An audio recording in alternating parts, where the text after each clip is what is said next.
वो बहुत ही यादगार रात थी। 28 साल में मैंने पहली बार किसी महिला को स्पर्श किया था। इससे कोई फर्क नहीं पड़ रहा था कि वो मेरी बीवी नहीं बल्कि एक सेक्स वर्कर थी। मेरी इच्छाएं पूरी हो रही थी, इसलिए मैं खुश था। वो अनुभव एक सप्ताह तक मेरे जहन में जीवित था। लग रहा था मानो मैं एक अलग ही दुनिया में हूँ, और ऐसा होता भी क्यों ना। मेरी शादी अब तक नहीं हो पाई है। गुजरात के मेरे शहर में पुरुषों के मुकाबले औरतों की तादाद बहुत कम है, और इस खाई ने मेरे जैसे तमाम युवकों को शादी से महरूम कर रखा है। मेरे माँ बाप को बहुत कुछ सुनना पड़ता है, जैसे अगर आपका बेटा सरकारी नौकरी कर रहा होता तो बात कुछ और थी, लेकिन निजी कंपनी की नौकरी का क्या भरोसा, और आपके पास ज्यादा जमीन भी तो नहीं है। उस समय मैं महीने में 8,000 रुपए कमाता था। मैं घर में बड़ा बेटा था और शादी कहीं भी तय नहीं हो पा रही थी। मुझे लगता था कि अगर कहीं भी रिश्ता हो जाता है तो समाज में इज्जत रह जाएगी। हद तो तब हो गई जब मेरे दोस्त जतिन की शादी हो गई, जबकि वो मुझसे कम पैसे कमाता था। शायद इसीलिए कि जतिन के पिताजी 20 एकड़ जमीन के मालिक थे। हम 4 दोस्त थे जो अक्सर शराब पीने के लिए पास के शहर जाया करते थे। शायद मेरे दोस्त को उस दिन मेरी परेशानी नजर आ गई थी। गिलास में बियर डालते हुए उसने कहा, अब इतना परेशान क्यों होता है? चल मेरे साथ चल। तू अगर शादी कर भी लेगा तो भी इतना मजा नहीं आएगा। देख दुनिया कितनी रंगीन है, उसका मजा ले यार। तू चल मेरे साथ। मैं इस ख्याल से ही हैरान था, पर मेरा दोस्त मुझे मनाने में लगा था। आखिर हम एक होटल में चले ही गए।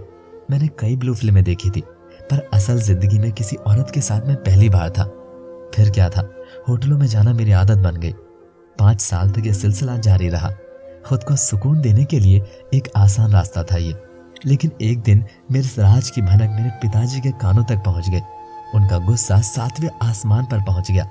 हाथ तो उठा नहीं सकते थे, इसीलिए चिल्लाकर खुद को शांत करने की कोशिश कर रहे थे। तुझे शर्म नहीं आई? 1 2 3 4। तुझे शर्म नहीं आई ऐसा करते हुए? अपनी माँ और बहन के बारे में तो एक बार सोचा होता। समाज में लोगों को वो क्या मुंह दिखाएंगी। माँ और दीदी अलग से रो रही थी। दीदी के ससुराल वालों को भी ये बात मालूम पड़ गई थी। मैंने सफाई दी कि दोस्तों ने मुझे शराब पिला दी थी और होटल में ले गए थे। मैं नशे में था, इसलिए पता नहीं क्या क्या हो गया। फिर माफी मांगी कि गलती हो गई है।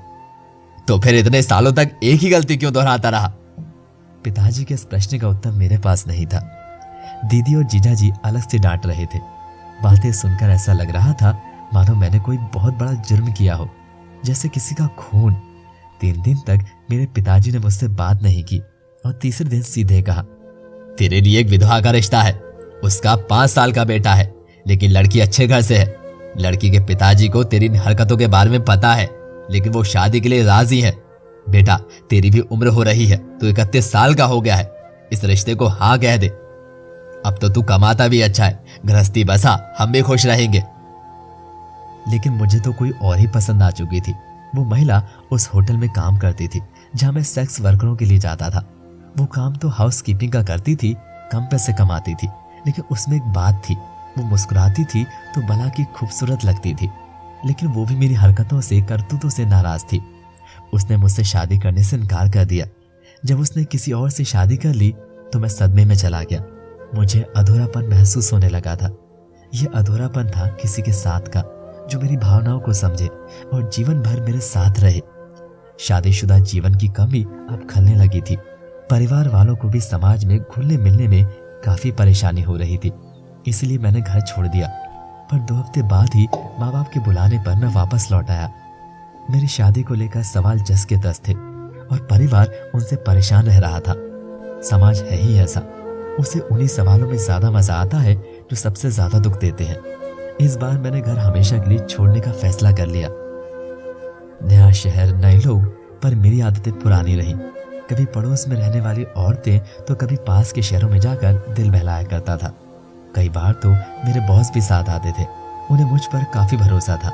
आज मैं 39 साल का हो चुका हूँ, लेकिन अकेला महसूस नहीं करता। शादी के जो सपने संजोए थे वो बीवी के साथ ना सही, बाकी औरतों के साथ पूरे हो चुके हैं। सब चलता है, जिंदगी है। अब तो परिवार वालों ने भी समझौता कर लिया है और छोटे भाई ने एक आदिवासी महिला के साथ प्रेम विवाह कर लिया है। मैं अब आजाद परिंदा हूँ। शादी का ख्याल मैंने छोड़ दिया है, क्योंकि लाइफस्टाइल मुझे रास आ रही है। आज मेरी महीने की तनख्वाह 40,000 रुपए है। थोड़ा बहुत मैं ऊपर से भी कमा लेता हूँ, किसी चीज की कमी नहीं है, इसलिए मन में कोई गिलानी भी नहीं है। पता नहीं अगर शादी हुई होती तो जिंदगी कैसी होती, लेकिन आज समाज के तानों से मैं कोसों दूर हूँ। मेरी आजाद जिंदगी काफी